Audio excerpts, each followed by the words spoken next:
Welcome to the YouTube channel physics project with Mohanlal. আজকে আমরা দশম শ্রেণীর ভৌতবিজ্ঞানের উপর আলোচনা করছি। চ্যাপ্টার 5 লাইট, আলো, presented by Mohanlal Samanta, assistant teacher, Tamluk Hamilton high school, Tamluk, Purba Medinipur. তোমরা ফিজিক্স প্রজেক্ট উইথ মোহনলাল দিয়ে ইউটিউবে সার্চ করবে, আবার অন্যান্য ভিডিওর লিঙ্ক পেয়ে যাবে এবং চ্যানেলটা অবশ্যই সাবস্ক্রাইব করবে যাতে আগামী দিনে ভিডিও রিলিজ করলে তার নোটিফিকেশান তোমাদের কাছে পৌঁছে যায়। এটা পার্ট 1। এই পার্ট 1-এ আমরা আলোচনা করব গোলীয় দর্পণে আলোর প্রতিফলন।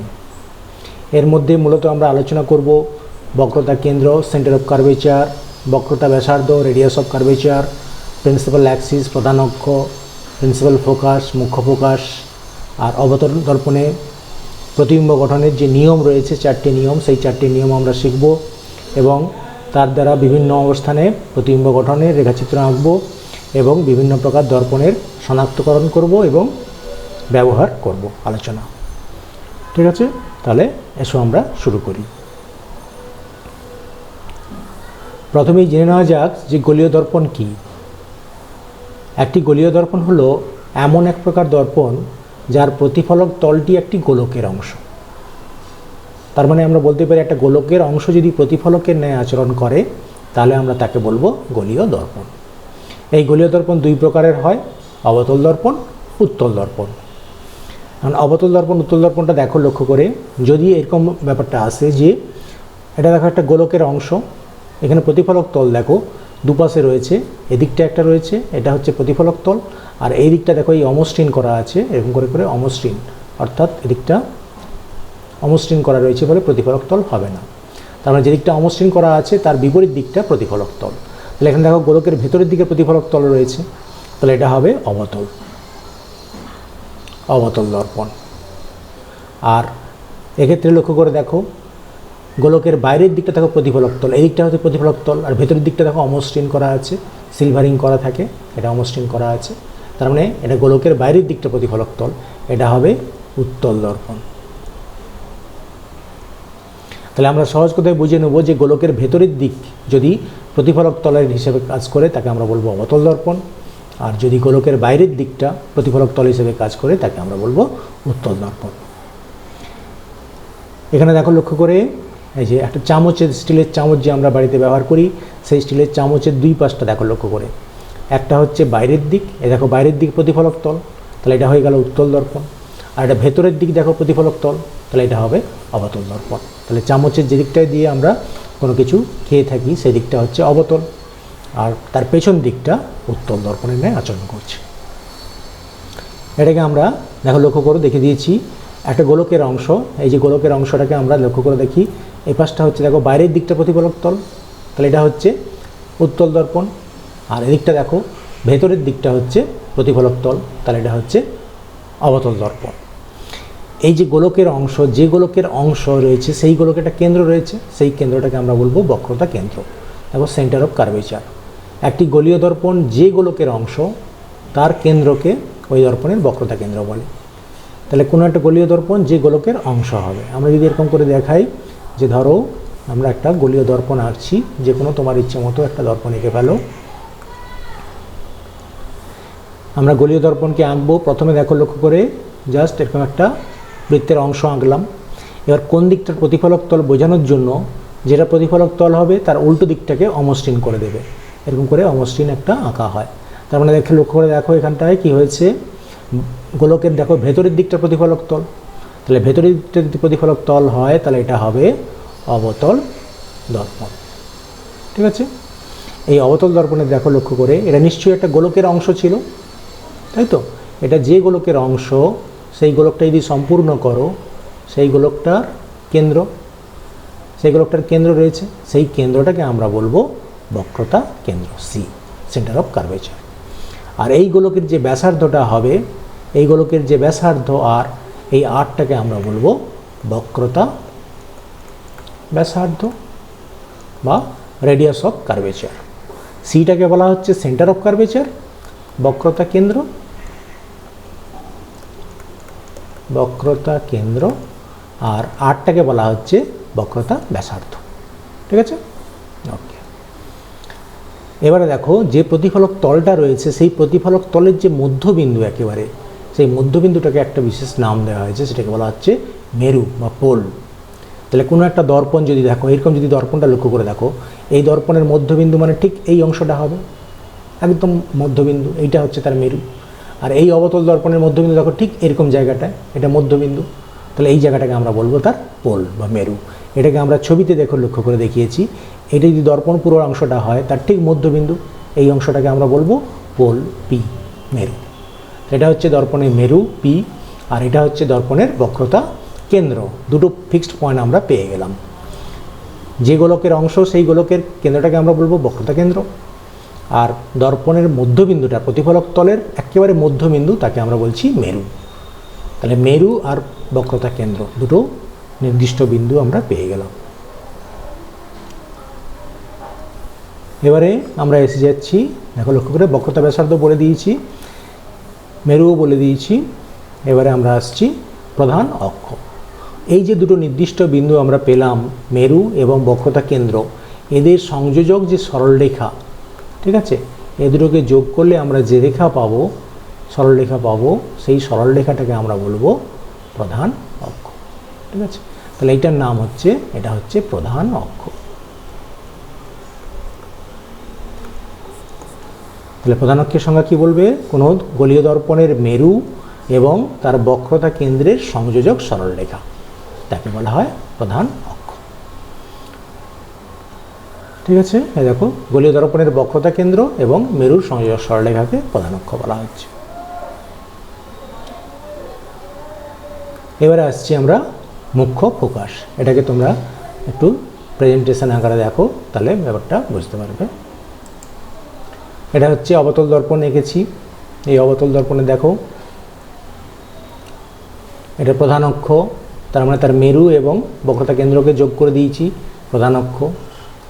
দেখো প্রধান অক্ষের সমান্তরালে সরলরেখা, এই প্রধান অক্ষের সমান্তরালে রশ্মিগুচ্ছ আসছে, বুঝেছো? রশ্মিগুলো দেখো প্রধান অক্ষের সমান্তরালে আসছে, এসে অবতল দর্পণে এসে পড়বে, পড়ার পর প্রতিফলিত হয়ে দেখো, দেখো আপতিত হলো, দর্পণে এসে আপতিত হয়েছে। কী দর্পণ? না অবতল দর্পণ। এই আপতিত হওয়ার পরে দেখো প্রধান অক্ষের উপর একটা বিন্দুতে এসে এবারে মিলিত হয়ে গেছে, দেখেছো এই যে বিন্দুটা। তাহলে যে বিন্দুতে প্রধান অক্ষের উপর এসে মিলিত হচ্ছে তাদেরকে আমরা বলবো, এটা একটা বিশেষ নাম রয়েছে, এটা হচ্ছে মুখ্য ফোকাস। তাহলে কন্ডিশনটা কি না, প্রধান অক্ষের সমান্তরালে আগত সমান্তরাল রশ্মিগুচ্ছ প্রধান দর্পণ দ্বারা প্রতিফলিত হয়ে প্রধান অক্ষের যে বিন্দুতে মিলিত হয়, তাহলে এই বিন্দুটাকে আমরা বলবো মুখ্য ফোকাস। ক্লিয়ার? কন্ডিশনটা মনে রাখবে, প্রধান অক্ষের সমান্তরালে রশ্মিগুলোকে আসতে হবে, এবং তাহলে যেহেতু প্রধান অক্ষের সমান্তরালে তারা পরস্পর সমান্তরাল রশ্মি হয়ে গেল।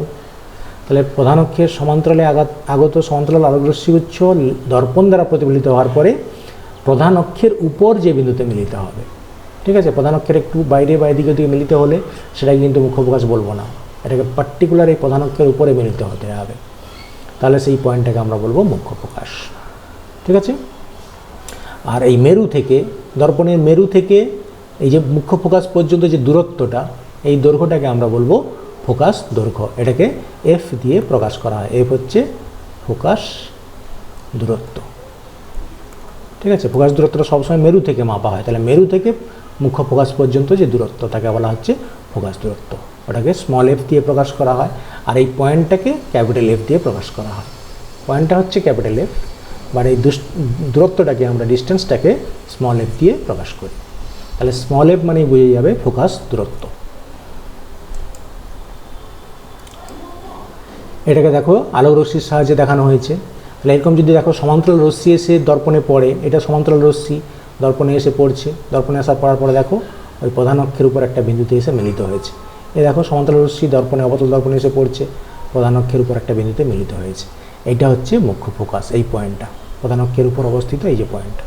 আবার উল্টো বলতে পারি, তাহলে এই মুখ্য ফোকাসে যদি কোনো পয়েন্ট সোর্স থাকে তাহলে সেখান থেকে আলো দেখো সমান্তরালে চলে যাবে। ঠিক আছে, তাহলে এখানে যদি পয়েন্ট সোর্স রাখা হয়, এখান থেকে আলো আসবে সমান্তরালে, আবার দর্পণ থেকে নির্গত হয়ে অনেক দূর পর্যন্ত চলে যাবে, এটাও বলতে পারি। কিন্তু মুখ্য ফোকাসের সংজ্ঞা এইভাবে বলবে যে সমান্তরাল রশ্মিগুচ্ছ এসে দর্পণ দ্বারা প্রজ্বলিত হয়ে প্রধানক্ষের যে বিন্দুতে মিলিত হয় সেইটাই হচ্ছে মুখ্য ফোকাস। আর মেরু থেকে এই মুখ্য ফোকাস পর্যন্ত যে দূরত্ব তাকে আমরা বলবো ফোকাস দূরত্ব। এবার দেখো দর্পণের উন্মেষ। এটা লক্ষ্য করে দেখো, আমরা এই যে একটা অবতল দর্পণের ছবি এখানে দেখানো হয়েছে। অবতল দর্পণের এই যে বাইরের অংশ দেখো, এটা একটা হচ্ছে অবতল দর্পণের পরিধি, সার্কামফারেন্সটা, বৃত্তের পরিধি হিসেবে যেটাকে আমরা এঁকে দেখাই। তাহলে এই বৃত্তের নিশ্চয়ই যে ব্যাস থাকবে, এই বৃত্তের ব্যাস তাকে আমরা বলছি ওই দর্পণের উন্মেষ, রৈখিক উন্মেষ। তার মানে দর্পণটা কত বড় বা ছোট সেই উন্মেষ দ্বারা হয়ে যাচ্ছে। তাহলে দর্পণের ওই দুই বিপরীত প্রান্তের মধ্যে যে দূরত্বটা তাকে বলা হচ্ছে দর্পণের উন্মেষ। ক্লিয়ার? তাহলে দর্পণের উন্মেষ বেশি মানে দর্পণটা বড়, আর উন্মেষ ছোট মানে দর্পণ ছোট দর্পণ।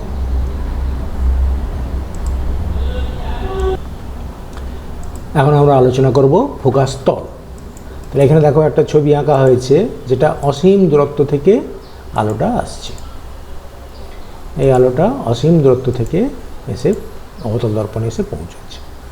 তাহলে এই যে আলোক রশ্মিটা এখানে দেখো, এখানে একটা বস্তু রয়েছে অনেক দূরে, তাহলে বস্তু থেকে দেখো সমান্তরাল রশ্মি আসছে, কিন্তু প্রধান অক্ষের সঙ্গে দেখো সামান্য কোণ করে আসতেছে। দেখছো, এরা সমান্তরাল রশ্মি কিন্তু প্রধান অক্ষের সঙ্গে সামান্য কোণ করে আসতেছে। এরা দেখো দর্পণে যখন প্রতিফলিত হবে প্রধান অক্ষের বিন্দুতে মিলিত হচ্ছে না, প্রধান অক্ষের ওই ফোকাস তলে, অর্থাৎ ফোকাস বিন্দু দিয়ে যদি আমরা একটা উলম্ব তল কল্পনা করি, সেই তলটাকে আমরা বলি ফোকাস তল। মুখ্য ফোকাস বিন্দু দিয়ে প্রধান অক্ষের সঙ্গে লম্বভাবে থাকা একটা তল, সেই তলটা হচ্ছে ফোকাস তল, যেটা এখানে দেখানো হয়েছে। তাহলে এই ফোকাস তলে দেখো এসে রশ্মিটা মিলিত হয়েছে। তাহলে এই বিন্দুটাকে আমরা বলবো এটা হচ্ছে গৌণ ফোকাস। ঠিক আছে? প্রধান অক্ষের উপর মিলিত হলে তাকে বলছিলাম মুখ্য ফোকাস, কিন্তু যখনই সমান্তরাল রশ্মি আসছে কিন্তু প্রধান অক্ষের সঙ্গে সামান্য কোণ করে, তখন ওই প্রধান অক্ষের উপর বিন্দুতে মিলিত না হয়ে ওই ফোকাস তলের কোনো বিন্দুতে এসে মিলিত হবে, সেইটাকে আমরা বলবো গৌণ ফোকাস। বলে রাখা ভালো যে মুখ্য ফোকাসের সংখ্যা একটা দর্পণের ক্ষেত্রে, কিন্তু গৌণ ফোকাসের সংখ্যা অনেক হতে পারে, কারণ এর কোনো সংখ্যা নির্দিষ্ট সংখ্যা নেই। কারণ এই তলের উপর যত বিন্দু আছে সবগুলোকেই আমরা গৌণ ফোকাস হিসেবে বলতে পারি। তাই গৌণ ফোকাসের সংখ্যা নির্দিষ্ট নয়, অনির্দিষ্ট। এবারে দেখো গৌণ ফোকাস আমরা বলে দিলাম, ফোকাস তলও বলে দিলাম। এবারে আমরা নিয়মে চলে আসছি। অবতল দর্পণ কর্তৃক প্রতিবিম্ব গঠনের নিয়ম। ফার্স্ট যে রুলটা আমি এখানে দেখাচ্ছি তোমরা দেখো। এই নিয়ম চারটা যদি মনে রাখো তাহলে এর ক্ষেত্রে ছবি আঁকার ক্ষেত্রে কোনো অসুবিধে হবে না। অবতল দর্পণে কর্তৃক প্রতিবিম্ব গঠনের নিয়ম। এই দেখো, এটা অবতল দর্পণ। এই অবতল দর্পণে এসে তাহলে প্রথমে প্রধান অক্ষ এঁকে ফেলবে। দেখো প্রধান অক্ষ টেনে দিলাম, মেরু এবং বক্রতা কেন্দ্র যোগ করলে যে রেখা। দেখো প্রধান অক্ষের সমান্তরালে রশ্মি এসে পড়ছে দর্পণে, দেখো প্রধান অক্ষকে ছেদ করে চলে গেছে। এই যে ছেদ বিন্দুটা এটাকে বলা হচ্ছে মুখ্য ফোকাস। এটা হচ্ছে ফার্স্ট রুল। প্রধান অক্ষের সমান্তরালে আলোক রশ্মি আসবে, দেখো এটা প্রধান অক্ষ, তাহলে প্রধান অক্ষের সমান্তরালে রশ্মি আসছে, দর্পণে এসে পড়ছে, দেখো প্রধান অক্ষের একটা বিন্দুতে ছেদ করে চলে গেল, এটা হচ্ছে মুখ্য ফোকাস। এটাকে ক্যাপিটাল এফ দিয়ে প্রকাশ করা হয়। এটা রুল 1, ফার্স্ট রুল। সেকেন্ড রুলটা ঠিক উল্টো করব, তাহলে মুখ্য ফোকাস দিয়ে যদি কোনো রশ্মি আসে প্রধান অক্ষের সমান্তরালে চলে যাবে, তাই তো? বেশ, তাহলে সেটা সেকেন্ড রুল। এই দেখো রুল নাম্বার 2। এই অবতল দর্পণ এঁকেছি। অবতল দর্পণে এসে দেখো আগে প্রধান অক্ষ টেনে দিলাম, এই যে প্রধান অক্ষ, এই প্রধান অক্ষের মুখ্য ফোকাস দিয়ে দেখো আলো রশ্মি যাচ্ছে, এই যে মুখ্য ফোকাস দিয়ে যাচ্ছে, দিয়ে দেখো প্রধান অক্ষের সমান্তরালে চলে গেল, বুঝেছো? তাহলে প্রধান অক্ষের সমান্তরালে চলে যাচ্ছে। তাহলে আগেরটার ঠিক বিপরীত নিয়ম। আগেরটাই ছিল কি, প্রধান অক্ষের সমান্তরালে এসেছিল, মুখ্য ফোকাস দিয়ে চলে যাচ্ছে। এবার দেখো মুখ্য ফোকাস দিয়ে যদি আলো রশ্মি যায় তাহলে দর্পণ দ্বারা প্রতিফলিত হয়ে প্রধান অক্ষের সমান্তরালে নির্গত হয়ে যাচ্ছে। তার মানে এটা রুল 2। তাহলে ফার্স্ট রুলটা জানলে সেকেন্ড রুলটা তার ঠিক উল্টোটা, তাই তো? ফার্স্ট রুলে ছিল কি, প্রধান অক্ষের সমান্তরালে রশ্মিটা আসছিল, এসে মুখ্য ফোকাস দিয়ে প্রতিফলিত হয়ে চলে যাচ্ছে। আর এখন যেটা দেখলাম, তাহলে মুখ্য ফোকাস দিয়ে আলোটা যাচ্ছে, মুখ্য ফোকাস এই বিন্দুটা, মুখ্য ফোকাস দিয়ে যদি দর্পণে এসে পড়ে তাহলে দেখো প্রধান অক্ষের সমান্তরালে চলে গেল, তাই তো? এটা রুল নাম্বার 1 ছিল, এটা রুল নাম্বার 2, ঠিক উল্টোটা। এবারে আমরা রুল 3-তে আসবো। দেখো লক্ষ্য করে, তাহলে প্রথমে অবতল দর্পণ এঁকে ফেললাম, অবতল দর্পণে প্রধান অক্ষ টানতেই হবে, প্রধান অক্ষ টেনে দিলাম। বেশ, দুটো পয়েন্ট নিয়ে নেবে, মুখ্য ফোকাস আর বক্রতা কেন্দ্র। এই বক্রতা কেন্দ্র দিয়ে যদি কোনো রশ্মি যায়, ঠিক আছে, তার ক্ষেত্রে একটা স্পেশাল এফেক্ট হবে। দেখো লক্ষ্য করে, যে বিন্দু দিয়ে যাচ্ছে আবার ঠিক সেই বিন্দু দিয়েই ফিরে আসছে। আর যদি বক্রতা কেন্দ্র হয়, আমরা জানি এটা অ্যাকচুয়ালি গোলকের কেন্দ্র। তাহলে গোলকের কেন্দ্র দিয়ে যখন তলে এসে পড়বে, সে লম্বভাবে পড়তেছে, তাহলে লম্বভাবে পড়ে আবার লম্বভাবে ফিরে আসবে। অর্থাৎ বক্রতা কেন্দ্রগামী যদি কোনো রশ্মি যায়, আবার সেই বক্রতা কেন্দ্র দিয়েই বিপরীত দিকে ফিরে যাবে। এটা হচ্ছে রুল নাম্বার 3, 3 নম্বর রুল। দেখছো, প্রতিফলিত রশ্মিটি একই পথে বিপরীতমুখী হয়ে ফিরে যায়, এটা খেয়াল রাখবে। কখন? যখন বক্রতা কেন্দ্রগামী হবে, এই সি বিন্দুগামী হবে। এটা রুল নাম্বার 3। এবার রুল নাম্বার 4, 4 নম্বর রুল। দেখো, অবতল দর্পণ আর প্রধান অক্ষ টেনে ফেলবে। অবতল দর্পণ আর প্রধান অক্ষ। এবার দেখো, মেরুতে এসে যদি কোনো আলোক রশ্মি পড়ে, তাহলে তার প্রতিফলিত হওয়ার পর কোন দিকে যাবে। দেখো, মেরুতে এসে পড়লো অবৈধ রশ্মিটা, আবার দেখো প্রতিফলিত হয়ে চলে যাচ্ছে। তার মানে ঠিক সমতল দর্পণে যেমন প্রতিফলিত হতো, ঠিক সেই ধরনের এখানে হয়েছে। দেখো, এটা অবৈধ রশ্মি প্রধান অক্ষের সঙ্গে সামান্য কোণ করে এসে পড়ছে, এটা ধরো আপাতন কোণ আই। তাহলে দেখো, এখানে প্রতিফলিত হওয়ার পরে তো এই একই অ্যাঙ্গেলে প্রতিফলিত হয়ে চলে গেল। তার মানে আপাতন কোণ আর প্রতিফলন কোণ এক্ষেত্রে দেখতে পাচ্ছি পুরো সমান হয়ে যাচ্ছে। সব ক্ষেত্রেই সেটা মিলবে, কিন্তু এক্ষেত্রে পরিষ্কার দেখতে পাচ্ছি প্রধান অক্ষের সঙ্গে ওই দুটো কোণ সমান হচ্ছে। অর্থাৎ সমতল দর্পণে পড়লে যে ধরনের প্রতিফলন ঘটে, ঠিক সেই ধরনের প্রতিফলন এখানে আমরা লক্ষ্য করছি। তাহলে এটা হচ্ছে রুল নাম্বার 4। 4টে রুল আমরা একসঙ্গে দেখব। দেখো, লক্ষ্য করে দেখো, প্রথমে দেখো, দেখো প্রধান অক্ষের সমান্তরালে এসে পড়ছে, মুখ্য ফোকাস দিয়ে চলে গেল, এটা ফার্স্ট রুল। রুল 2 ঠিক উল্টোটা, মুখ্য ফোকাস দিয়ে গেল, প্রধান অক্ষের সমান্তরালে চলে গেল, ঠিক এরই উল্টোটা, তাই তো, রুল 2। এবার রুল 3, বক্রতা কেন্দ্রগামী হয়ে গেলে আবার ঠিক বিপরীত দিকে চলে গেল। আর রুল 4, দেখো লক্ষ্য করে, মেরু দিয়ে সোজা প্রতিফলিত হয়ে চলে গেল, তাহলে সমতল দর্পণের মতো আচরণ করছে। তাহলে এই 4টে রুল দিয়েই আমরা সমস্ত কিছু এঁকে ফেলব। তাহলে প্রথম যে কাজটা তোমাকে করতে হবে সেটা হচ্ছে অবতল দর্পণ এঁকে ফেলতে হবে। তাহলে একটা অবতল দর্পণের ক্ষেত্রে আমরা ছবিটা আঁকছি, এরপরে উত্তল দর্পণের ক্ষেত্রে করব। তাহলে তুমি প্রথমে অবতল দর্পণ এঁকে ফেলবে। এই অবতল দর্পণের একটা তল অমসৃণ, তাকে দেখাবে, এটা অমসৃণ তল, এটা অবতল দর্পণ। এর মেরু আগে একটা সরল রেখা টেনে দিবে, প্রধান অক্ষটা, এটা প্রধান অক্ষ টেনে দিলাম। প্রধান অক্ষের উপর 3টে পয়েন্ট, যে 3টে পয়েন্ট হয় সেই 3টে ফিক্সড পয়েন্ট এখানে নিয়ে নেবে। এটা হচ্ছে পোল পি, আর তার বক্রতা কেন্দ্র এইটা সি, আর এদের ঠিক মাঝখানে এফ। এই 3টে পয়েন্ট সবসময় এঁকে ফেলবে। ফার্স্ট রুলে কি বলা হচ্ছিল না, ফার্স্ট রুলে বলা হয়েছে যে যদি কোনো আলোক রশ্মি এসে পড়ে দর্পণে প্রধান অক্ষের সমান্তরালে, এটা প্রধান অক্ষ, তাহলে প্রধান অক্ষের সমান্তরালে কোনো রশ্মি এসে পড়বে দর্পণে, ঠিক আছে, দর্পণে এসে পড়লো, দর্পণে প্রতিফলিত হয় কী হবে, মুখ্য ফোকাস দিয়ে চলে যাবে। এটা হচ্ছে ফার্স্ট রুল, এই রুলটা ফার্স্ট। তাহলে প্রধান অক্ষের সমান্তরালে এলো, মুখ্য ফোকাস দিয়ে চলে গেল, এটা ফার্স্ট রুল, রুল 1। রুল 2 ঠিক এরই উল্টো দিকে, তার মানে মুখ্য ফোকাস দিয়ে যাবে, প্রধান অক্ষের সমান্তরালে এসে চলে যাবে, এটা হচ্ছে রুল 2, ঠিক আছে। আর রুল 3 কি, এই সি দিয়ে যাবে, ঠিক আছে। এই সি দিয়ে যখন যাবে তখন কীরকম হবে না, আমি দেখাই দিচ্ছি, দেখো অন্য কালার দিয়ে দেখাই, এটা এই যে এই সি দিয়ে যখন যাবে, এই একটা আলোক রশ্মি, ঠিক আছে, এই আলোক রশ্মিটা দেখো এদিকে যাচ্ছে, তাহলে বক্রতা কেন্দ্রগামী হলো, গিয়ে দেখো দর্পণে এসে পড়লো। এবার দর্পণে পড়লে এটা দেখো বক্রতা ব্যাসার্ধ, এর সঙ্গে কী হচ্ছে, লম্বভাবে রয়েছে 90 ডিগ্রি কোণে, তার মানে ঠিক ওই একই পথে আবার বিপরীত দিকে চলে আসবে। তো এটা হচ্ছে রুল নাম্বার 3। বক্রতা কেন্দ্রগামী হলে আবার সেই বিপরীত দিকেই একই পথে ফিরে যায়। আর 4 নম্বর রুল হচ্ছে এই যে পোল মেরুতে এসে পড়বে, তাহলে মেরুতে এসে যদি পড়ে, ঠিক আমাদের যে সাধারণ প্রতিফলন হয়েছিল সেই প্রতিফলনের নিয়ম অনুসারে হবে। অর্থাৎ এক্ষেত্রে একটা রশ্মি এসে পড়বে সমতল দর্পণে, যেমন একটা রশ্মি এসে পড়লো, আবার সেই রশ্মিটা কী হবে, জাস্ট সমতল দর্পণের মতো যেমন প্রতিফলিত হয় সেরকম প্রতিফলন হয়ে চলে যাবে। এই 4টি রুল, ঠিক আছে। এটা হচ্ছে 4 নম্বর রুল, রুল নাম্বার 4।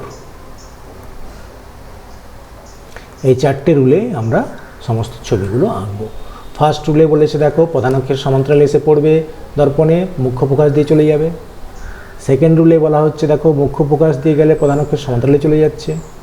থার্ড রুলে দেখো বলেছে বক্রতা কেন্দ্রগামী হয়ে গেলে সে আবার সেই বক্রতা কেন্দ্র দিয়েই বিপরীত দিকে চলে যায়। আর ফোর্থ রুলে হচ্ছে মেরু দিয়ে আপতিত হলে মেরু দিয়ে চলে যাবে। এটা 4 নম্বর রুল।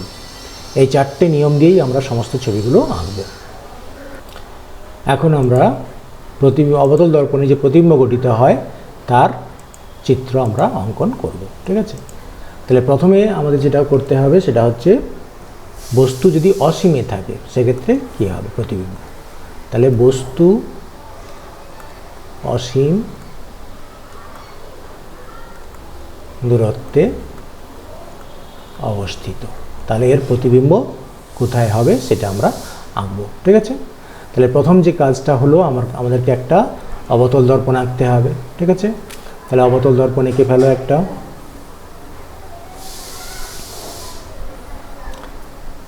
বেশ, একটু মোটা করে আঁকি। বেশ, এটা একটা অবতল দর্পণ।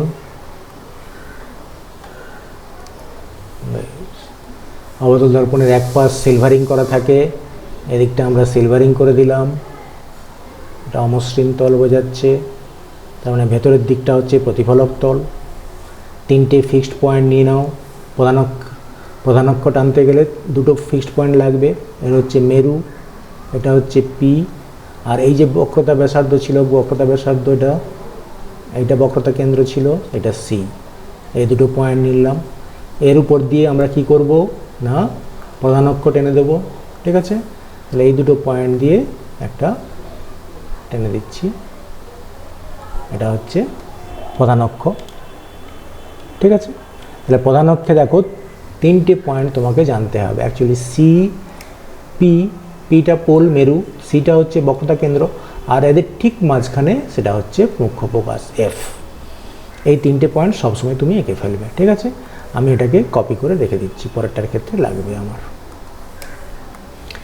এবারে বস্তু কোথায় আছে সেটা তোমাকে দেখতে হবে। বস্তু আমাদের এখানে বলাই আছে, দেখো বস্তু অসীম দূরত্বে অবস্থিত, তার মানে অনেক দূরে একটা কোনো জায়গায় বস্তু রয়েছে, ঠিক আছে। তাহলে এইখানে একটা মনে করো অনেক দূরে একটা পেন্সিল রয়েছে, এইখানে অনেক দূরে কোনো একটা জায়গায় পেন্সিল রয়েছে, এইখানে একটা পেন্সিল। এই পেন্সিলটা অনেক দূরে রয়েছে, সেখান থেকে যে আলোটা আসবে সেটা দেখো সমান্তরাল রশ্মি, কিন্তু প্রধান অক্ষের সঙ্গে সামান্য কোণ করে আসবে। তাহলে এখানে 3টে রশ্মি টানবে, একটা রশ্মি মেরুতে এসে পড়বে, ঠিক আছে। যেটা আমাদের ক্ষেত্রে দেখো লক্ষ্য করে এই যে ছবিটা রয়েছে, এটা অসীম দূরে একটা পেন্সিল, এই পেন্সিল থেকে 3টে রশ্মি আসছে, দেখো প্রথম রশ্মিটাকে মেরুতে ফেলবে, তাহলে জাস্ট প্রতিফলনের নিয়ম অনুসারে চলে যাবে, ঠিক আছে। তাহলে দেখো লক্ষ্য করে আমি এই একটা রশ্মি টানছি, রশ্মিগুলোকে অন্য কালার দিয়ে টানছি। ফার্স্ট যে রেটা এটা দর্পণ থেকে এখানে এসে পড়বে, ঠিক আছে। এই রশ্মিটা এসে ঠিক মেরুতে এসে পড়লো, ক্লিয়ার। তাহলে এই রশ্মিটা কোথা দিয়ে যাবে, ঠিক দেখো যতটা কোণ করে এসে পড়েছে ঠিক ততটা কোণে ও মুখ্য ফোকাসের নিচ দিয়ে চলে যাবে, তাই তো। এইখানে এসে ও রয়ে যাবে। বেশ, এটা ফার্স্ট রেটা হয়ে গেল, এটা ফার্স্ট রে এইখানে এসে কাট করবে অ্যাকচুয়ালি। এবার সেকেন্ড যে ইটা রয়েছে, সেকেন্ড দেখো ওই সি দিয়ে যাবে, তাই তো। সেকেন্ড নিয়মটা দেখো, ওই দেখো লক্ষ্য করে সি দিয়ে যাচ্ছে, তাহলে সি দিয়ে এসে আবার সি দিয়ে চলে যাবে, তাই তো। বেশ, তাহলে সেক্ষেত্রে লক্ষ্য করে দেখো আমরা এইখান থেকে দর্পণের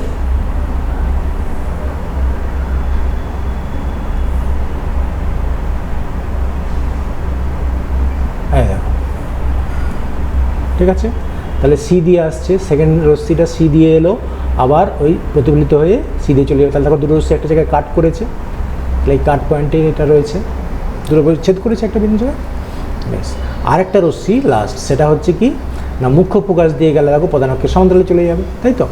তাহলে প্রথমটা এসেছিল কি মেরুতে, ফার্স্ট রশ্মিটা যাবে, ফার্স্ট রেটা হচ্ছে পি দিয়ে গেল, সেকেন্ড রশ্মিটা গেল কোথা দিয়ে, না সি দিয়ে, আর থার্ড রেটাকে আমি পাঠাবো এফ দিয়ে। ঠিক আছে, এই তিনটে নিয়মে আমাকে আঁকতে হচ্ছে। তাহলে থার্ড যে রেটা সেটা হচ্ছে কি এফ দিয়ে যাবে, এদের মাঝে এফ দিয়ে গেলে দর্পণে এসে পড়বে, তাহলে প্রধান অক্ষের সমান্তরালে চলে যাবে, তাই তো। তাহলে এই দেখো রশ্মিটা, এই এবারে এটা কি হচ্ছে, প্রধান অক্ষের সমান্তরালে আসবে, তাই তো। প্রধান অক্ষের সমান্তরালে এসে দেখো একটা জায়গায় কাট করে গেল, এই কাট পয়েন্টেই ওর প্রতিবিম্বটা গঠিত হবে। তাহলে তিনটে রে আমি এঁকেছি, দেখো এসে একটা পয়েন্টেই ছেদ করলো, তাহলে এইখানে হবে তার প্রতিবিম্ব, ফোকাস তলে গঠিত হবে প্রতিবিম্বটা। তাহলে এই যে পেন্সিলটা, এই পেন্সিলটা অনেক দূরে আছে, আমি এটাকে কেটে দেখাবো, কেটে পেন্সিলটা এইখানে দেখাতে হবে। পেন্সিলটা যদি অনেক দূরে থাকে তাহলে তার প্রতিবিম্ব এইখানে গঠিত হবে, এই মুখ্য ফোকাস। এবার দেখতে পাচ্ছ এটা সদ, এখানে পর্দা রাখলে সদ প্রতিবিম্ব গঠিত হবে। ঠিক আছে, তাহলে সদ প্রতিবিম্ব গঠিত হবে। আর দুই হচ্ছে বস্তুর সাপেক্ষে উল্টো হবে, তাই তো। তাহলে অবশীর্ষ হবে। আর 3 নম্বরে হচ্ছে বস্তুর থেকে ছোট হবে, দেখতেই পাচ্ছ অনেক ছোট আসছে, তাহলে আকারে ছোট হবে। এই তিনটে বৈশিষ্ট্য আমরা দেখতে পাচ্ছি। তাহলে অবতল দর্পণের অসীম দূরত্বে যদি কোনো বস্তু থাকে তাহলে তার প্রতিবিম্ব গঠনের রেখাচিত্র খেয়াল রাখবে। প্রথমটা যাবে পি, অর্থাৎ পোল দিয়ে যাবে, ঠিক যতটা কোণে এসে পড়ছে ততটা কোণে চলে যাবে। তারপরটা সি দিয়ে যাবে, সি দিয়ে যাওয়ার পরে ঠিক বিপরীত দিকে ফিরে চলে যাবে। তারপরটা এফ দিয়ে যাবে, ফোকাস দিয়ে গেলে ঠিক সমান্তরালে চলে আসবে। তাহলে তিনটে রশ্মি একটা পয়েন্টে কাট করবে, এটাই হবে ফোকাস তলে প্রতিবিম্ব গঠিত হবে, উল্টো প্রতিবিম্ব। আর এটা অসীম দূরে আছে, এই জন্য অনেকটা কাট করে দেখাতে হচ্ছে, অনেক দূর থেকে সমান্তরাল রশ্মি আসছে এই প্রধান অক্ষের সঙ্গে সামান্য কোণ করে। ঠিক আছে, তাহলে এটা আমরা প্রথম চিত্রটা এঁকে ফেললাম। এখন আমরা অবতল দর্পণে গঠিত প্রতিবিম্ব যখন বস্তু 2f এবং অসীমের মধ্যে থাকবে, তাহলে বস্তু 2f এবং অসীম দূরত্বের মধ্যে, তাহলে এক্ষেত্রে আমরা প্রতিবিম্ব গঠন দেখব। এখানে তাহলে প্রথমেই তোমরা সেই অবতল দর্পণ এঁকে ফেলো খাতায়, প্রধান অক্ষ টেনে ফেলো, তার বক্রতা কেন্দ্র, মেরু এবং মুখ্য ফোকাস, এই তিনটে বিন্দুকে তোমরা আলাদাভাবে দেখিয়ে দাও। এবারে এই ডিরেকশন অনুযায়ী বস্তুটা কোথায় আছে লক্ষ্য করে দেখো, 2f এবং অসীমের মধ্যে। তাহলে মুখ্য ফোকাস যদি এইখানে থাকে এফ, তাহলে এই দূরত্বটা হচ্ছে এফ, তাই তো। এইটা হচ্ছে এফ, তাহলে এই পর্যন্ত দূরত্বটা হচ্ছে 2f, এই পর্যন্ত 2f। তাহলে বস্তুটা এই 2f এবং ইনফিনিটি, এদিকে ইনফিনিটি, এদের মাঝে কোথাও থাকবে। তোমার ইচ্ছা মতো একটা জায়গায় ধরে নাও, মনে করো এরকম জায়গায় বস্তুটা আছে, এইখানটায় বস্তুটা রয়েছে। ঠিক আছে, এরকম জায়গায় বস্তুটা রয়েছে, আমি একটা তীর দিয়ে দেখালাম, এটা বস্তু। তাহলে এটা পি কিউ, এটা বস্তু কোথায় আছে না 2f এবং অসীমের মাঝে কোনো একটা জায়গায় রয়েছে।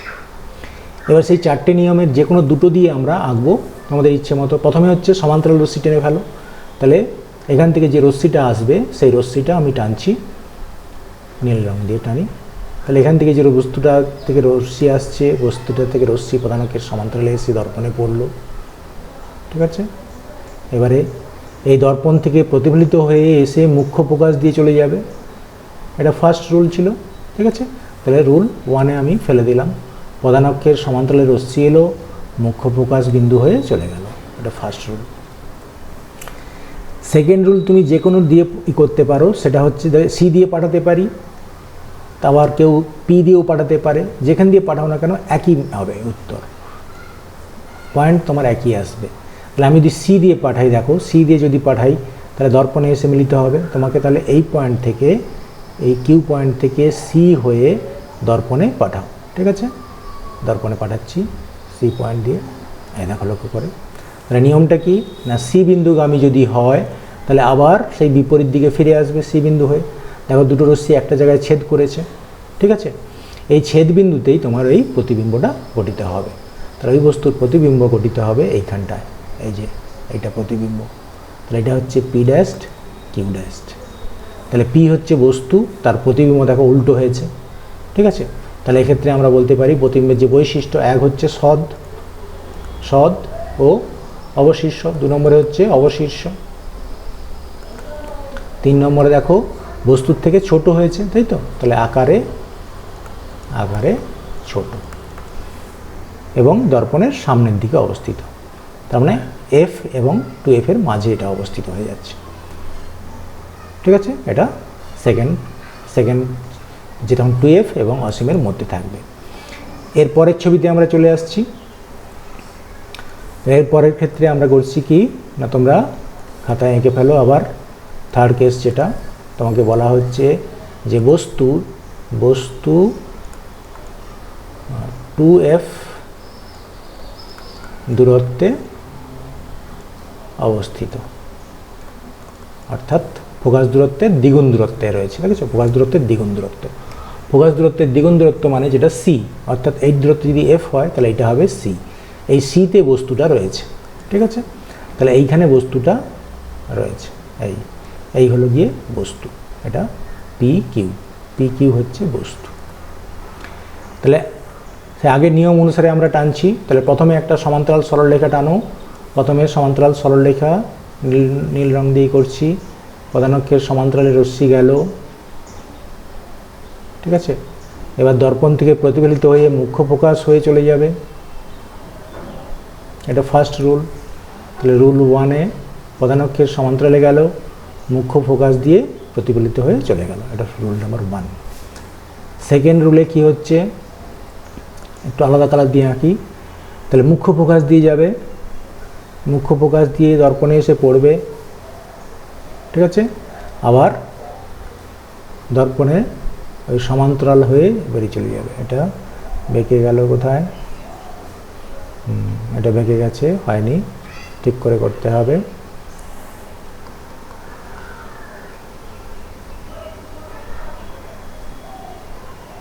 তাহলে এক্ষেত্রে একটু ভুল হওয়ার সম্ভাবনা সব থেকে বেশি, কারণ এখানে লক্ষ্য করবে যতটা, এইখানে দেখো বেঁকে গেছে এই রশ্মিটা, তাহলে এই রশ্মিটাই বেঁকে গেছে। এখানে খেয়াল করে নেবে প্রথমে যে যতটা প্রতিবিম্ব আছে ঠিক ততটা দূরেই এই প্রতিবিম্বটা আসবে, ঠিক 2f-এই প্রতিবিম্বটা হবে। তার মানে এখানে প্রতিবিম্বটা আগে ড্র করে নেবে, এইরকম জায়গায় আসবে, নাহলে কিছুতেই মিলাবে না। কারণ আমাদের এখানে এই যে ডিস্টেন্সগুলো নিয়েছি, এই ডিস্টেন্সগুলো ঠিক মেজার করে নিইনি, এটা ঠিক মিডিলে হতে হবে, স্কেল দিয়ে মেপে মেজার করে নেবে, নাহলে এটা মিলবে না। তার থেকে আমরা এটা ব্যাক করে আসছি, ট্রিক্সটা মনে রাখবে। তাহলে আমরা সমান্তরাল রশ্মি দেবো, ঠিক এই জায়গায় দিয়ে বেরিয়ে চলে যাবে। ঠিক আছে, তাহলে আর ভুল হবে না। তাহলে এক্ষেত্রে দেখো ফোকাস দিয়ে যাবে, ওইখান দিয়ে পাঠাবে। ঠিক আছে, মেলেনি, তাহলে ফোকাস পয়েন্টটা দেখছো, ফোকাস পয়েন্টটা সরাতে হবে, ওইটা হচ্ছে মিডল পয়েন্ট। তাহলে মুখ্য ফোকাসটা ওইরকম জায়গায় হবে, এই জায়গাটায় হবে মুখ্য ফোকাস, এফ, এটা হচ্ছে এফ। এবার আমরা মুখ্য ফোকাস দিয়ে রশ্মিটা পাঠাবো। মুখ্য ফোকাস দিয়ে রশ্মিটা গেলে দেখো ওই প্রধান অক্ষের সমান্তরাল দিয়ে বেরিয়ে চলে যাবে, অর্থাৎ এটাকে এই রশ্মি দিয়ে আঁকি, এখান দিয়ে এসে আবার দেখো এই সমান্তরাল হয়ে বেরিয়ে চলে গেল। ঠিক আছে, তাহলে এটা হচ্ছে তার প্রতিবিম্ব। এই মুখ্য ফোকাস দিয়ে রশ্মিটা গেল, প্রধান অক্ষের সমান্তরালে চলে গেল, দুটো রশ্মি এখানে ছেদ করেছে, সেটাই হচ্ছে প্রতিবিম্ব। তাহলে এটা হচ্ছে ওই পি কিউ ড্যাস্ট, এটা হচ্ছে প্রতিবিম্ব। তাহলে এখানে একটা বৈশিষ্ট্য দেখো, প্রতিবিম্বের বৈশিষ্ট্য যদি আমরা লিখি তাহলে কি পাবো, 1 নম্বর বৈশিষ্ট্য দেখো সদ, অর্থাৎ উল্টো হয়েছে, অর্থাৎ রশ্মিগুলো কী হচ্ছে একটা জায়গায় ছেদ করেছে, তাহলে সদ্বিম্ব, তাই তো, সদ্বিম্ব। অবশ্যই কী হচ্ছে, বস্তুর থেকে সোজা না উল্টো, দেখতেই পাচ্ছি বস্তু উপরের দিকে রয়েছে তীর চিহ্ন, তাহলে এটা নিচের দিকে, তাহলে অবশিষ্য। আর 3 নম্বরে দেখো বস্তুর সমান আকৃতির। ঠিক আছে, যেহেতু ও বস্তু রয়েছে 2f আর ও হয়েছে 2f দূরত্বে, তাহলে সমান আকৃতির হবে, সমান আকারের, বস্তুর আকারের সমান আকৃতির হবে। আর অবশ্যই এটা বস্তু থেকে এই দর্পণের সামনে হবে, সর্বদর্পণের সামনে গঠিত হয়েছে। তাহলে 2f দূরত্বে থাকলে কোথায় প্রতিবিম্ব গঠিত হবে তার রেখাচিত্র আমরা এঁকে দেখলাম। এখন আমরা কি করব না, যখন বস্তু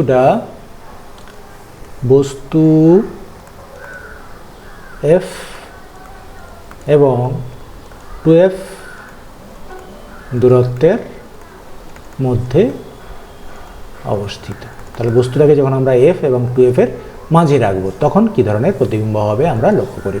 তাহলে এখানে দেখো ফোকাস, এটা f আর এটা হচ্ছে 2f, তাহলে এদের মাঝে কোনো একটা জায়গায় বস্তুকে রেখেছি, তাহলে এই জায়গায় বস্তুটা রাখলাম, এটা হচ্ছে বস্তু পি কিউ হলো বস্তু। এবারে একটা রশ্মি এসে পড়বে সমতল দর্পণে, অবতল দর্পণে এসে পড়ছে, অন্য কালার দিয়ে আঁকি, নীল রং দিয়ে যেমন আঁকছি। তাহলে একটা রশ্মি অবতল দর্পণে এসে পড়লো সমান্তরালে, বেশ। এবারে মুখ্য ফোকাস হয়ে বেরিয়ে চলে যাবে, মুখ্য ফোকাস হয়ে চলে গেল, বেশ। আর একটা রশ্মি, এটা 1 নম্বর রশ্মি, 1 নম্বর রুলে হলো।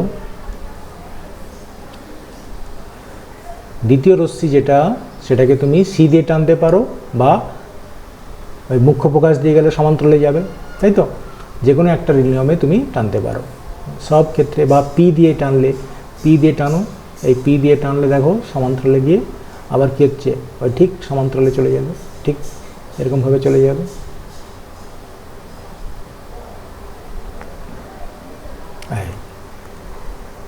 ঠিক আছে, তাহলে দেখো মেরুতে এসে পড়ছে, মেরুতে এসে পড়লে যতটা কোণে পড়ে ঠিক ততটা কোণেই ও নির্গত হয়ে চলে যাবে। তাহলে দুটো একটা জায়গায় ছেদ করেছে, এই ছেদ বিন্দুতেই ওই প্রতিবিম্বটা সৃষ্টি হবে, ছেদ বিন্দুতেই প্রতিবিম্বটা সৃষ্টি হচ্ছে। তাহলে এক্ষেত্রে দেখো প্রতিবিম্বটা কি হচ্ছে, সৎ হয়েছে।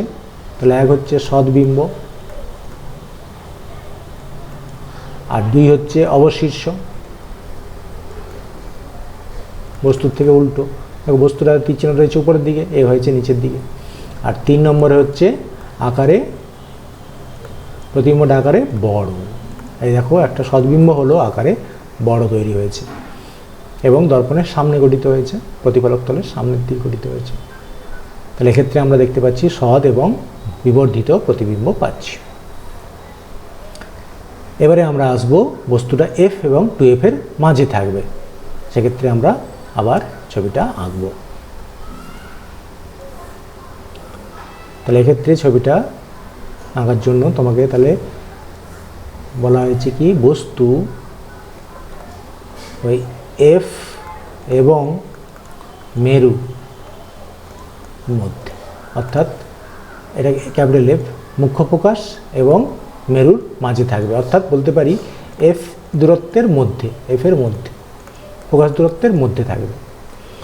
তাহলে সেক্ষেত্রে প্রতিবিম্বটা কি হবে, তাহলে বস্তুটাকে রয়েছে দেখো এই জায়গাটায়, এটা এফ আর এটা মেরু, তাহলে এদের মাঝে কোনো একটা জায়গায় প্রতিবিম্ব এটা রয়েছে, এটা হচ্ছে বস্তু, এটা পি কিউ বস্তুটা। সেই আগের নিয়মে আমি আঁকছি। তাহলে প্রথম যে রশ্মিটা আসবে দর্পণের সমান্তরালে এসে পড়লো, এই প্রধানকের সমান্তরালে এসে পড়লো, দিয়ে মুখ্য ফোকাস হয়ে চলে গেল। ঠিক আছে, একটা রশ্মি, তাহলে দর্পণের সমান্তরালে, প্রধানকের সমান্তরালে এসে মুখ্য ফোকাস দিয়ে চলে গেল। আরেকটা রশ্মি কী হবে না, সেটা তুমি যে কোনো একটা নিয়মে করতে পারো। এটাকে আমি সি দিয়ে ফেলাচ্ছি, দেখো এই সি এই দিক থেকে টানি, একটু সরে গেল,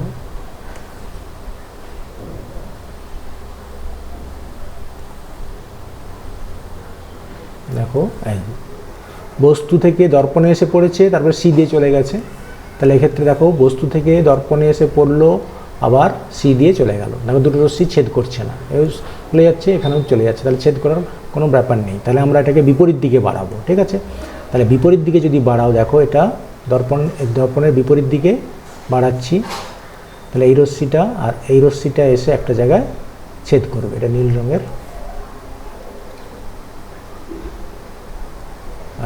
তাহলে এই যে ছেদ বিন্দুটা হলো, এই ছেদ বিন্দুতে ওই প্রতিবিম্বটা গঠিত হবে, এই ছেদ বিন্দুতে। দুটো রশ্মি, এই রশ্মিটাকে বাড়াও আর ওদিকে রশ্মিটাকে বাড়াও, একটা জায়গায় ছেদ করছে, এই ছেদ বিন্দুতেই প্রতিবিম্বটা গঠিত হবে। প্রধানক্ষ থেকে ওইটা দেখো, এক্ষেত্রে অসৎ বিম্বটা গঠিত, এটা প্রধানক্ষ, এই প্রধানক্ষটাকে যদি বাড়াও এদিকে, এটা প্রধানক্ষ, এটা তার প্রতিবিম্ব গঠিত হলো। কিন্তু এখানে ডট ডট করে এঁকেছি কেন, এখানে প্রতিবিম্ব গঠিত হচ্ছে কিন্তু অসৎ বিম্ব হয়েছে। দেখো রশ্মিটাকে এখান দিকে কিন্তু রশ্মি নেই, আমি বিপরীত দিকে বাড়ালাম, তাহলে এটা হলো তার প্রতিবিম্ব। কিউ ড্যাস্ট পি ড্যাস্ট, পি ড্যাস্ট কিউ ড্যাস্ট হচ্ছে তার প্রতিবিম্ব। তাহলে এখানে লক্ষ্য করে দেখো, এক হচ্ছে অসৎ বিম্ব। ঠিক আছে, অসৎ বিম্ব কেন না, এদিকে রশ্মি যায়নি, আমি এদিকে রশ্মিটাকে বাড়িয়েছি, এক্সটেন্ড করেছি, তাহলে মনে হচ্ছে যেন এইখানে প্রতিবিম্ব, বস্তুটা প্রতিবিম্ব গঠিত হয়েছে, যেন মনে হচ্ছে এইখান থেকে আলো আসতেছে। তাহলে এখানে যদি কেউ চোখ রাখে, তাহলে মনে হবে যেন এইখানে পি ড্যাশ কিউ ড্যাশ থেকে আলোটা আসছে। তাহলে প্রতিবিম্ব অসৎবিম্ব। আর 2 হচ্ছে সমশীর্ষ, তাই তো? বস্তুর দেখো তীর চিহ্ন যেদিকে রয়েছে উপরের দিকে, বস্তুটা দেখো তীর চিহ্ন উপরের দিকে হয়েছে, তাহলে সমশীর্ষ। আর 3 নম্বরে হচ্ছে আকারে বড়। তাহলে আকারে বড় প্রতিবিম্ব, দেখো বস্তুর থেকে প্রতিবিম্বটা আকার অনেক বড়। তাহলে তোমাকে এটা মনে রাখতে হবে, ফোকাস দূরত্বের মধ্যে যদি কোনো বস্তু রাখা হয় তাহলে দর্পণের পেছনে গঠিত হবে এবং অসৎবিম্ব হবে আর আকারে বড় ছবি হবে। ঠিক আছে? তাহলে আমরা কয়েকটা কেস আলোচনা করলাম, কোথায় বস্তু রাখলে তার প্রতিবিম্ব কোথায় হবে এবং কীরকমভাবে রেখাচিত্র হবে সেটা আমি এঁকে দেখালাম। তাহলে এতক্ষণ আমরা অবতল দর্পণের ক্ষেত্রে এঁকেছিলাম, এবারে আমরা উত্তল দর্পণের ক্ষেত্রে প্রতিবিম্ব গঠন দেখব। তাহলে তোমাকে প্রথমে উত্তল দর্পণ এঁকে ফেলতে হবে। একটা উত্তল দর্পণ আমি আঁকছি। তাহলে এখানে একটা উত্তল দর্পণ, এই দর্পণের একটা অংশ কেটে নিলাম, গোলকের একটা অংশ কেটে নিলেই উত্তল দর্পণ হবে। তাহলে এই অংশটা আমি কেটে নিলাম। এটাকে এবার অমসৃণ করে দেবো, একটা তলকে সিলভারিং করে দিচ্ছি, এই পেছনের তলটাকে সিলভারিং করে দিলাম। তাহলে দেখো উত্তল দর্পণ হয়ে গেল। ঠিক আছে? তাহলে এটা হচ্ছে উত্তল দর্পণ। তাহলে বাইরের দিকটা দেখো প্রতিফলক তল, ভেতর দিকটা অমসৃণ, তাহলে এটা উত্তল দর্পণ। এই উত্তল দর্পণে কী করব আমরা, সেই আগের মতো প্রধান অক্ষ টেনে ফেলবো। ঠিক আছে? তাহলে প্রধান অক্ষ টানছি। তাহলে তুমি আগে এই যে কেন্দ্রটা ছিল সেই কেন্দ্রটা নিয়ে নাও, এটা হচ্ছে কেন্দ্র, এই পয়েন্টটা হচ্ছে কেন্দ্র। তাহলে এখান থেকে আমি প্রধান অক্ষ টেনে নিচ্ছি, কেন্দ্র আর মেরু যোগ করলাম, কেন্দ্র আর মেরু যোগ করলে যে সরলরেখা পাই সেটা হচ্ছে প্রধান অক্ষ। তাহলে এটা হলো প্রধান অক্ষ। প্রধান অক্ষের উপরে 3টে বিন্দু নিয়ে নাও, এটা হচ্ছে পি, এটা হচ্ছে মেরু, আর এটা সি, সি হচ্ছে বক্রতা কেন্দ্র, এদের ঠিক মাঝে এফ মুখ্য প্রকাশ। এই 3টে নিয়েছে। তাহলে দর্পণের পেছন দিকে কিন্তু সি এবং এফ থাকবে এর ক্ষেত্রে। এবারে তোমাকে বলা হচ্ছে এর ক্ষেত্রে যে কোনো জায়গায় বস্তু রাখো না কেন সব একই রকম ছবি হবে। তাহলে এক্ষেত্রে মোটামুটিভাবে আমি প্রতিবিম্বটাকে ধরে, বস্তুটা ধরে নিচ্ছি এরকম জায়গায় রয়েছে। ঠিক আছে? যে কোনো জায়গায় রাখো না কেন একই রকম হবে। আমি একটা দূরত্ব নিয়ে নিলাম। তাহলে দেখতে পাচ্ছ এটা 2f, 2f এর বাইরে আছে, তাই তো? তাহলে বস্তু 2f এবং অসীমের মধ্যে আছে, অসীম এর মধ্যে। এবারে ঠিক আগের মতো যেমন নিয়মে আঁকছিলাম তুমি এঁকে যাও। তাহলে প্রথমে একটা রশ্মি এসে পড়বে দর্পণে, সমান্তরালে এসে পড়লো। তাহলে সমান্তরালে এসে পড়লে কি হবে? বেশ।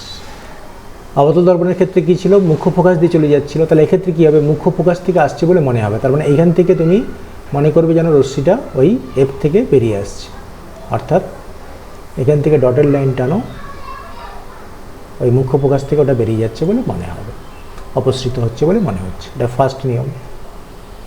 সেকেন্ড রুল কী হচ্ছে না, সি থেকে টানতে হবে, তাই তো? তাহলে আমি যদি সি পর্যন্ত টেনে দিই, সি পর্যন্ত টেনে দিলে দেখো ওই দুটো একটা জায়গায় ছেদ করেছে, তার মানে এটা। তাহলে এখানে রশ্মিটা কী হবে না, বক্রতা কেন্দ্রের দিকে যাচ্ছে, বক্রতা কেন্দ্রের দিকে গেল, দর্পণে প্রতিফলিত হয়ে আবার বিপরীত দিকে চলে যাবে, তাই তো? তার মানে এই জায়গাটাকে আমি একটু মুছে দেবো, কারণ এই জায়গায় রশ্মি পৌঁছতে পারবে না, আমি জাস্ট টেনেছি, বর্ধিত করেছি। তাহলে দুটো দেখো একটা জায়গায় ছেদ করে গেছে, দেখেছো? দুটো রশ্মি একটা জায়গায় ছেদ করেছে, এইখানেই তার অসৎ বিম্ব তৈরি হবে, এই জায়গাটা। তাহলে এইখানে অসৎ বিম্ব তৈরি হবে। একটু ছোট হয়ে গেল, দেখতে অসুবিধা হচ্ছে, তোমরা একটু বড় করে আঁকবে। এই দর্পণটা একটু বড় নিলে, ফোকাস দৈর্ঘ্যটা বড় নেবে। বেশ, তাহলে এটা হচ্ছে প্রতিবিম্ব। তাহলে এখানে দেখতেই পাচ্ছি সৎবিম্ব হয়েছে না অসৎ বিম্ব হয়েছে? অবশ্যই দেখতে পাচ্ছি অসৎ বিম্ব, তাই তো? তাহলে অসৎ বিম্ব, অসৎ বিম্ব গঠিত হয়েছে, কারণ এখানে দেখো রশ্মি অ্যাকচুয়ালি ছেদ করেনি, আমি বিপরীত দিকে বাড়িয়ে ছেদ করিয়েছি, মনে হচ্ছে যেন অপসৃত হচ্ছে।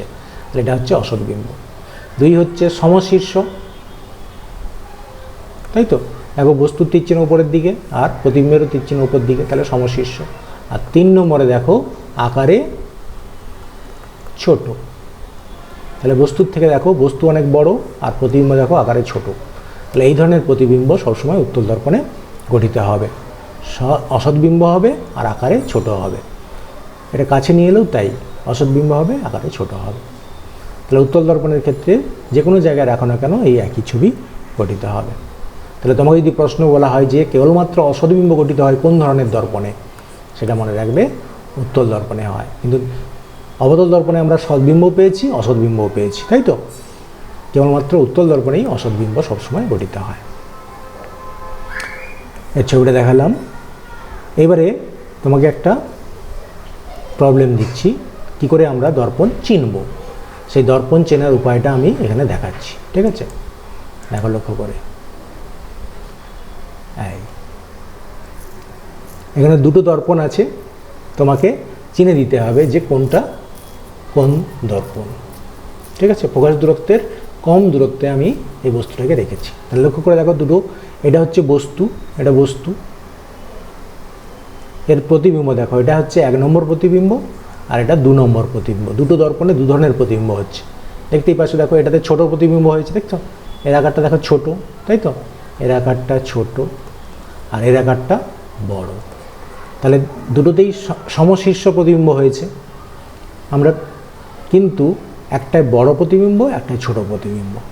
তাহলে আমরা একটু আগে দেখেছিলাম যে উত্তল দর্পণে সবসময় ছোট প্রতিবিম্ব হয়, আর অবতল দর্পণে যদি ফোকাসের মধ্যে রাখি তাহলে পিছনে অনেক বড় প্রতিবিম্ব সৃষ্টি হবে।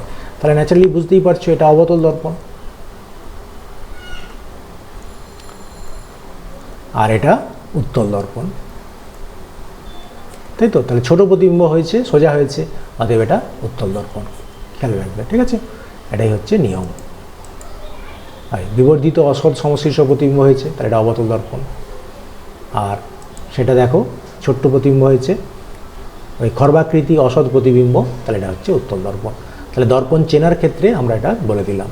আর সমতল দর্পণ হলে সেক্ষেত্রে সমান আকৃতির সোজা প্রতিবিম্ব সৃষ্টি হবে, সেক্ষেত্রে সমাকৃতির অসৎ সমশীর্ষ প্রতিবিম্ব গঠিত হবে সমতল দর্পণ হলে, ঠিক আছে? অবতল দর্পণে বড় আর উত্তল দর্পণে ছোট প্রতিবিম্ব হবে। এবারে আমরা এখানে দেখেছি, দেখো আমরা এই উত্তল অবতল দর্পণকে এটা লক্ষ্য করে দেখো, যদি সমান্তরাল রশ্মি আসে, তাহলে এখানে সমান্তরাল রশ্মি এসছে, দেখো লক্ষ্য করে প্রতিফলনের পর একটা বিন্দুতে এসে মিলিত হয়ে গেছে। তাহলে দেখো রশ্মিটা কনভার্জিং হয়ে যাচ্ছে, অর্থাৎ অভিসারী রশ্মিতে পরিণত হয়েছে। এই জন্য অবতল দর্পণকে আমরা অভিসারী দর্পণও বলে থাকি, এটা হচ্ছে অভিসারী দর্পণ। আর অবতল দর্পণ, এই উত্তল দর্পণে যখন এসে পড়ছে, দেখো উত্তল দর্পণে সমান্তরাল আলোক রশ্মি এসে পড়ছে, সমান্তরাল আলোক রশ্মি দেখো উত্তল দর্পণ থেকে কী হচ্ছে, ছড়িয়ে পড়ছে, ছড়িয়ে পড়া মানে অপসারী। তাহলে উত্তল দর্পণকে আমরা বলবো অপসারী দর্পণ, ঠিক আছে? তাহলে অবতল দর্পণে এসে আলো পড়লে একটা বিন্দুতে মিলিত হওয়ার চেষ্টা করে, অর্থাৎ অভিসারিতা বেড়ে যায়, সেই জন্য অবতল দর্পণকে আমরা বলি অভিসারী দর্পণ। আর উত্তল দর্পণে এসে আলো পড়লে আলোটা ছড়িয়ে পড়ে, সেই জন্য এটাকে আমরা বলছি অপসারী দর্পণ। এবার উত্তল দর্পণের কিছু ব্যবহার রয়েছে। দেখো আমরা দর্পণকে আমরা বিভিন্ন কাজে ব্যবহার করে থাকি, তার মধ্যে বহু দূরে যানবাহনের, দেখো গাড়ির যে হেডলাইট ব্যবহার করা হয়, সেই হেডলাইট থেকে আলো অনেক দূরে পাঠানোর জন্য আমরা এই অবতল দর্পণ ব্যবহার করে থাকি। আবার গাড়ির রিয়ার ভিউ ফাইন্ডারে দেখো, আমরা যে গাড়ির পেছনে কোনো গাড়ি আসছে কিনা দেখার জন্য গাড়ির ড্রাইভার তার সামনে একটা লাগানো মিররে লক্ষ্য করে থাকে। অবশ্যই দেখতে পাচ্ছ এখানে সোজা প্রতিবিম্ব হয়েছে এবং গাড়িটার ছোট্ট একটা প্রতিবিম্ব আসতেছে, তাহলে নিশ্চয়ই এটা উত্তল দর্পণ, ঠিক আছে? উত্তল দর্পণ। তাহলে উত্তল দর্পণকে আমরা ওই গাড়ির রিয়ার ভিউ মিরর হিসেবে কাজে লাগাই। আবার দন্ত চিকিৎসকরা দেখো একটা দাঁতের এই যে ভেতরে কোনো ক্যাভিটি আছে সেটা জানার জন্য দেখো দর্পণটা ব্যবহার করেছে। দেখতেই পাচ্ছ, দেখো দর্পণে বড় প্রতিবিম্ব হয়েছে, দাঁতের ছোট্ট ক্যাভিটিটাকে বড় করে দেখাচ্ছে, তাহলে বড় প্রতিবিম্ব হয়েছে মানেই অবতল দর্পণ।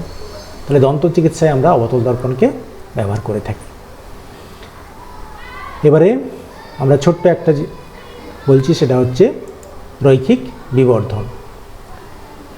রৈখিক বিবর্ধনটা কি না, সেটা হলো দেখো কোনো প্রতিবিম্ব যখন গঠিত হবে, সেই প্রতিবিম্বের দৈর্ঘ্য এবং বস্তু দৈর্ঘ্যের যে অনুপাত, এক্ষেত্রে দেখি, তাহলে এখানে দেখো প্রতিবিম্ব গঠিত হয়েছে, ঠিক আছে? প্রতিবিম্বের দৈর্ঘ্য আর বস্তু দৈর্ঘ্যের অনুপাতকে সেটা বলা হচ্ছে